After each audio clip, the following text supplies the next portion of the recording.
Bonjour à tous, bonne reprise de semaine. Ravi de vous retrouver pour les actualités de la mi-journée sur la télévision du Burkina. Au menu du flash de 10h, la fin de la 3e assemblée plénière des évêques de l'Afrique de l'Ouest. Une rencontre qui s'est achevée hier dimanche par un pèlerinage au sanctuaire marial de Yagma. Les prélats ont à l'occasion de ce moment de communion demandé l'intercession de la Vierge Marie pour les nations africaines en proie aux crises communautaires et sécuritaires. Les pasteurs de l'Église catholique condamnent les attaques terroristes et les conflits sociaux et appellent les pays africains à cultiver la paix, le pardon et l'espérance. La nouvelle évangélisation et la promotion du développement humain intégral dans l'Église famille de Dieu en Afrique de l'Ouest, c'est le thème de cette 3e Assemblée générale Rekowa Serao.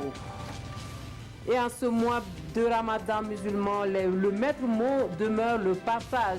Les agences de voyage accréditées pour le Hajj donnent l'exemple à travers une rupture collective de jeûne. La prière à l'occasion est au retour de la paix et de la sécurité au Burkina Faso pour un environnement favorable à l'organisation du prochain pèlerinage en terre sainte de l'islam.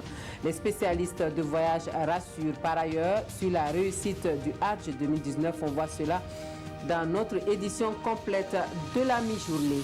La culture nous unit dans toute sa diversité à Tchériba ce week-end.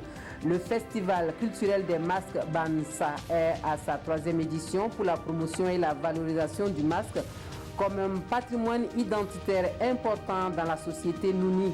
Une culture africaine que l'on cherche à valoriser et à sauvegarder face à une modernité menaçante. Les spectacles offerts aux habitants permettent au grand public conquis et qui en redemande.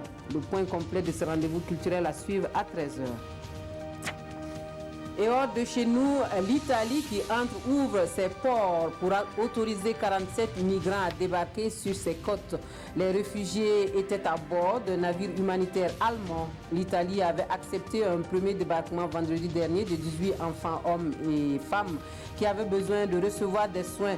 Mais si le pays semble avoir mis de l'eau dans son vin sur la question, il n'empêche qu'il prévoit un durcissement de ton sur la législation anti-migratoire en Italie. Un projet de décret prévoit une amende allant de 3 500 à 5 500 € par migrant arrivé en Italie pour tout navire n'ayant pas respecté les consignes des gardes-côtes.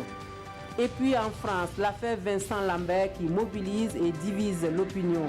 Des manifestants s'opposent à l'arrêt des soins prodigués à cet homme victime d'un accident de la route et qui se trouve dans un état végétatif depuis 10 ans.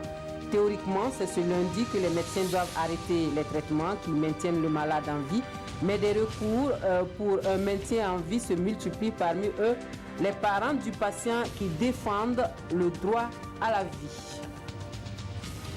Fin de ce flash, merci de nous avoir suivis. Je vous donne rendez-vous à 13h pour le point complet des actualités de la mi-journée. À tout à l'heure.